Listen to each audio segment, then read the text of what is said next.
Do we give Jason the okay? Mm-hmm. He said he was ready anytime. Yeah. Just took him at his word. Can the board introduce themselves, please? Mark Rich, board member. Nelson Gill, member. John DeLeo, chair. Rick Lyles. Mike Haney, alternate. Patrick Lyons, member. And No, you're still an alternate. I'll just mention that Molly Friedland is no longer with us. She submitted a resignation to tend to her blossoming business. Ah. That was a planned word, wasn't it? And so the plan is Patrick will be Elevated. elevated Yep. at the next council meeting. Well, no, No. so Molly, she has to go on the agenda, so next planning board meeting, you'll have to vote to accept the resignation, and then vote to approve Patrick as, to be elevated. So And it should be then- the same meeting, the August meeting. No, but then he has to be Then- approved, right? Right, and then once you vote for that, I have to take it to that council meeting. So the September meeting will be the one where I officially do all of this. I'm still Who calling myself knew? a member now. Well, you're voting tonight, put it that way. Regardless. Can I have a motion on adoption of minutes from the July 5th meeting? So moved. Second. All in favor? Item number 3, final plan review of a major use site development titled Reef Rock Storage for applicant Plymouth Engineering, Inc. and owner RO Enterprises. The proposal is to create a self-storage site with 3 storage buildings. The subject property is approximately 29.8 acre lot located at 1642 Bangor Road, tax map 112, lot 7, in the drinking water and resource zoning district, resource protection zoning districts. Is someone here representing the applicant? Yep. Plymouth Engineering, Keith Ewing. And Adam Violet. The floor is yours, gentlemen. So since the last time we met with you, there's a couple changes. The wetland delineation was completed, and that forced us to change 2 of the building locations so that they reoriented on the site. It all still sits, just those 2 buildings are going north-south versus east-west. The other change is that the client has decided that they don't want to use the berm and that they would like us to put vegetation and rocks along Route 1A so that they could see the storage buildings. Makes sense. And Well, that's about, I already gave you everything else. just want to make sure. Reached for the lighting plan last time, you just didn't find it. Any questions from the board? Really, I have none. I had, Sorry. I've had a discussion with the fire inspector. They're in the, if you read the letter from the fire department for this unit, they're actually putting in 2-hour firewall separation.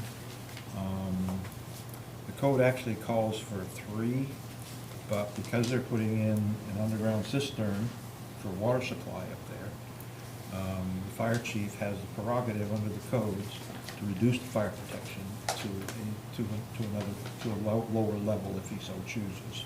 And that's why the 2-hour level, okay? However, that needs to be in writing, and so, from the fire chief, as part of that.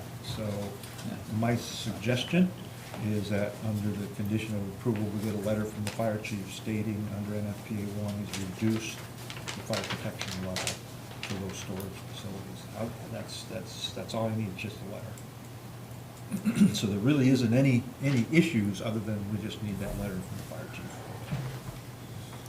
So, I would vote on the title, we make that contingent upon a letter Yep. before Lori issues a building permit. Okay, condition. Is that, You could do that, I mean, it's also a staff, issue, you say that you'd like to, have the public file supplemented with a letter from the fire chief stating that, so I think either works.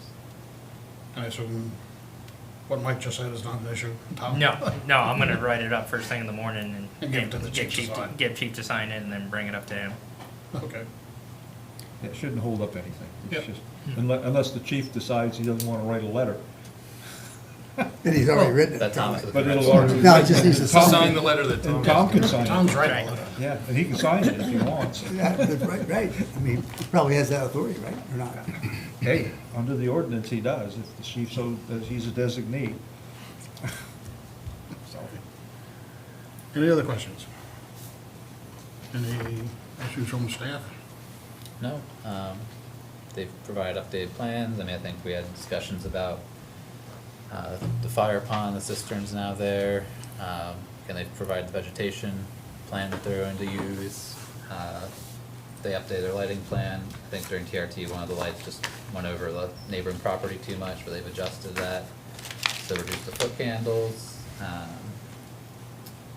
and then they changed all the other small stuff. And Yeah. MDOT was happy with their driveway. Yeah, stuff. they had that done by preliminary, so. Right. Is there any fencing? No, in this case, we're using plantings and rocks. He got the pricing for the fencing and choked. Yeah. Natural buffer better. Yeah. So passing cars will be better able to see the facility and the sign and all that versus just kind of stick it in the brush. That's correct. That's a good idea. Makes it easier for somebody to break in, but Well, that's your problem. It makes it easier for the thieves to get in and out safely, though. Should that be the Berm help case? with line of sight at all or anything like that, yeah. So there's a bonus to getting rid of the berm as well. What's that? Getting rid of the berm improves line of sight along 1A2, so. Right. For ingress, egress. Yeah. do you have any security lighting? the lighting, the night daylight, or And it's there's all- lighting for, Okay, it's all shining down, right? It doesn't shine out onto roof, on the buck. correct. Okay, 'cause I know we've had that issue before, so. On a building like this, a lighting plan, do they have the option, and I don't know if they would want to do that, to make it like motion activated? Yeah, they can do that if they'd like to. I mean, it's kind I'd of. actually prefer not to now that the berm's gone, because Just all for of a the sudden you're gonna have a visibility. flash of light if something, if somebody's walking along when you're driving by Route 1A.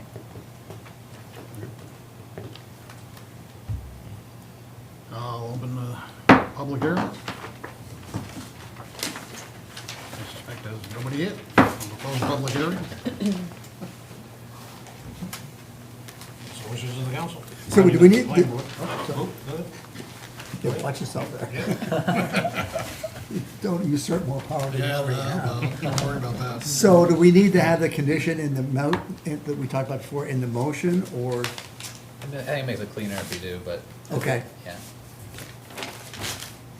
So I make a motion that we accept the final plan of the major use site development entitled Reef Rock Storage for applicant Plymouth Engineering, Inc. and owner RO Enterprises, contingent upon receiving the signed letter from the fire chief relative to the Fire protection. fire protection, 2 versus 3 hours. Is there a second? Second. All in favor? Good to go, gentlemen. Thank you very much. Enjoy your afternoon. Wait, We have staff comments, which will hopefully not be. Hey, do we have are you going to cover the joint workshop thing? I'll talk about Okay. staff comments, yeah. Thank you, guys. It's still in it's still in Good luck pencil. with your in my book. project.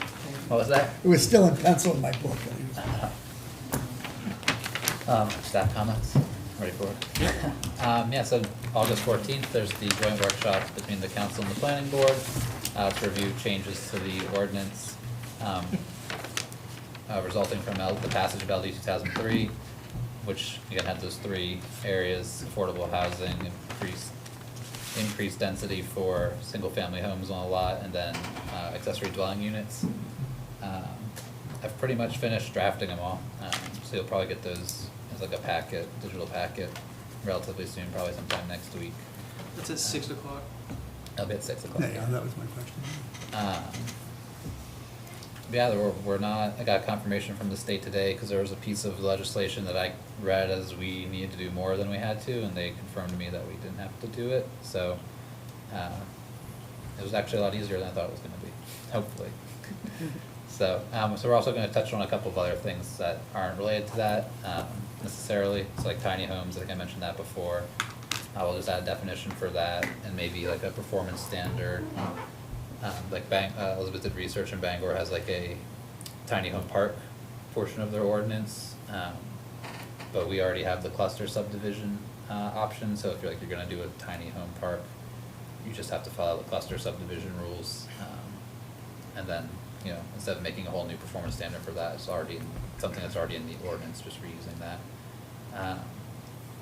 And then I might look at lighting standards, because currently, I guess this has been a thing for a while, so like, John, you may remember like conversations in the past about how the ratios for our lighting standards don't necessarily make sense. So I've been talking to Andrew McCullough about ways to at least make it make sense, because as is now, myself and other planners kind of ignored part of that ordinance, because the ratios don't always line up quite right. Even if like the developer follows the maximum and minimum guidelines for lighting, they don't meet the average maximum or average minimum, and so the numbers just don't add up. That's been a problem. Oh, Mike, you would know, yeah. That has been a problem for, I can't use the word, forever. Right. Really, because it goes back and forth. Mm-hmm. One of the persons that I know understands it fairly well is Andrew McCullough. That's what I've been talking to, yeah. Yeah, but yeah, the lighting, ask Lori, I mean, we have gone It's hard to make. round and round and round. One project comes in one way and another project comes in another way, and it's it's really, it's crazy. And that's easy to grant the waiver for, because Yeah. you can't really meet it, yeah. You're always granting waivers for lighting. I remember that. So it's just something extra that. we And get so to you'll look at have all these things to us? sometime next week. Okay, so in essence, in a week in advance. Right, like normal. I mean, you're looking to do this in certain zones, or the whole city, or? The lighting, or? No, the housing part of it. So the housing part of it, it's one of the things we actually don't have to change anything for. So like, if someone can add 2 to 4 dwelling units on a lot, that's really targeted at municipalities that say like you can only have one single family home on a lot as like a straight rule. And that's where as I read it, it made it sound like that if you were gonna add those 2 to 4 units, you could ignore density requirements or dimensional requirements of that zone. And I was really concerned about the drinking water zone, but the state confirmed for me that with those 2 to 4 units, accessory dwelling units are separate, but the 2 to 4 units, both density and dimensional requirements would still apply, so that would prevent the overdevelopment of like the drinking water zone. So like, right now, you can only have half of a dwelling unit per acre in the drinking water zone, and that would still apply. So it's not like someone can just say, well, my lot's 2 acres, which would allow me 1 single family home, all of a sudden I can now add 2 or 4 more, depending on where it's located. That's not how it's gonna work. You still have to be able to have a lot large enough to meet the density requirement. So to add another dwelling unit, you still need 2 more acres. Now, I think when it was originally passed, I seem to recall, and maybe it got changed, but the new law stipulated, I think, that we couldn't require a certain number of parking places like we would for, duplex or triplex. Am I So that's only for remembering that the correctly, accessory or- dwelling unit, Was so it? it's just, that part's just for the accessory dwelling unit. But I mean, Someone- if somebody's gonna add 2 or 3, It's not if they add it's not if they add the 2 or 3 homes. So if they add an accessory dwelling unit, they don't need to provide parking for that accessory dwelling unit as if it was another single family home. They can just use the parking that's already available for the existing single family home. And then in the affordable housing portion of it, they get a bonus to their parking, so they don't have to provide quite as much parking as a normal development would.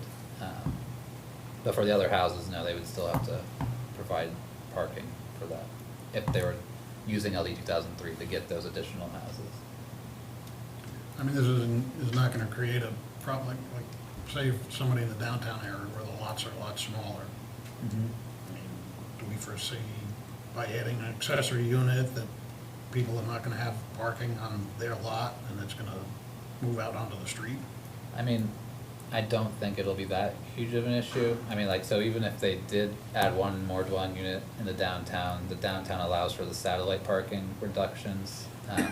So they probably wouldn't have been required to add one more parking space on their property. I mean, if they're doing it for like an Airbnb, they'd be smart to add another parking spot anyway, if it's gonna be business for them. If it's gonna be like an in-law suite for like a family member or something, they'll probably just park their cars behind each other in the same driveway. Well, that's what I figured, probably. I mean, we can't require more parking for that ADU, so. But whatever restrictions on parking there are in the street still apply. Yes. And so if it's a no parking block or Zone, right. whatever, then it's no parking, and so Right. they have to park on the lot or someplace else. Well, in the technically driveway. though, there's very few streets in town that are restricted to no parking. And so I think that problem has popped up on Main Street for a home occupation, if I'm not mistaken. And but I On mean, One Street. you know, if there isn't sufficient parking and people all of a sudden decide to park on the street,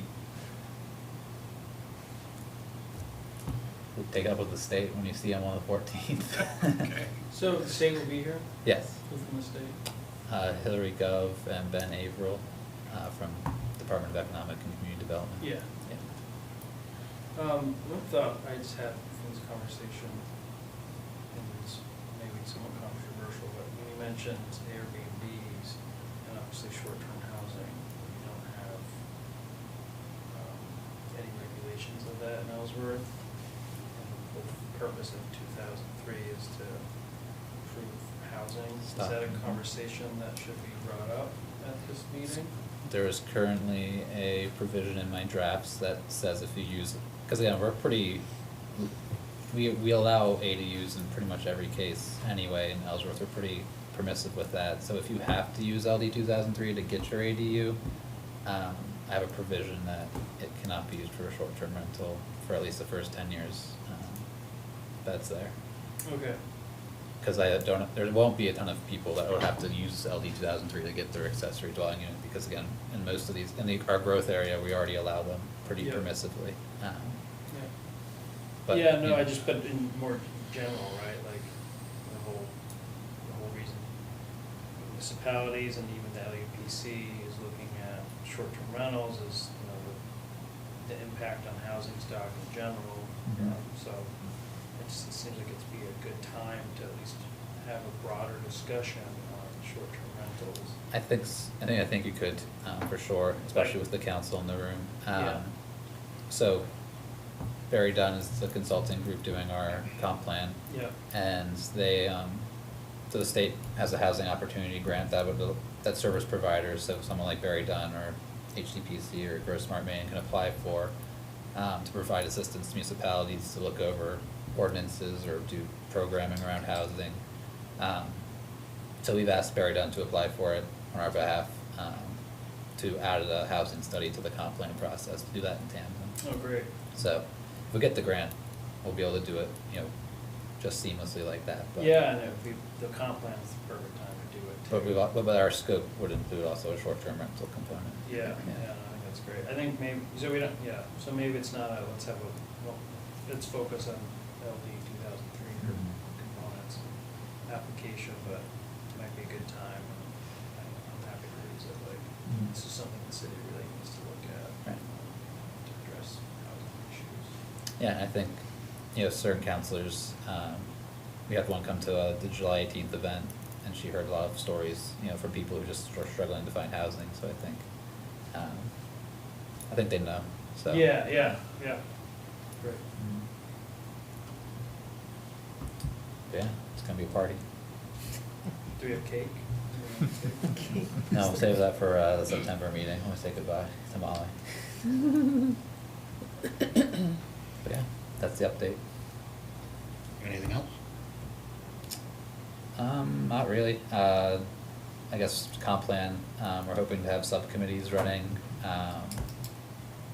by the end of August at least. Elizabeth and I were laughing because I forgot the month of October exists at the comp plan steering committee meeting, so I was jumping from September to November. So it gives us a little bit more runway than I thought we had in my head. But, yeah, hopefully that'll be advertised to the public, hopefully, for the next couple of weeks. you send us updates on that? So Yeah. we're just in the loop? We'll be sending it out to a bunch of groups just to let people know. Yeah. Great. Am I missing anything? No, never mind. I'm not gonna make any cynical comments about anything. Again, it's an inside John, joke. post the meeting quick. Before I, yeah. Before you, What was it? Oh, yeah. So if there's I'll nothing explain it else, to you later. have a motion to adjourn? Please. Oh, I'm sorry. Motion to adjourn. Second. We're done. Are you?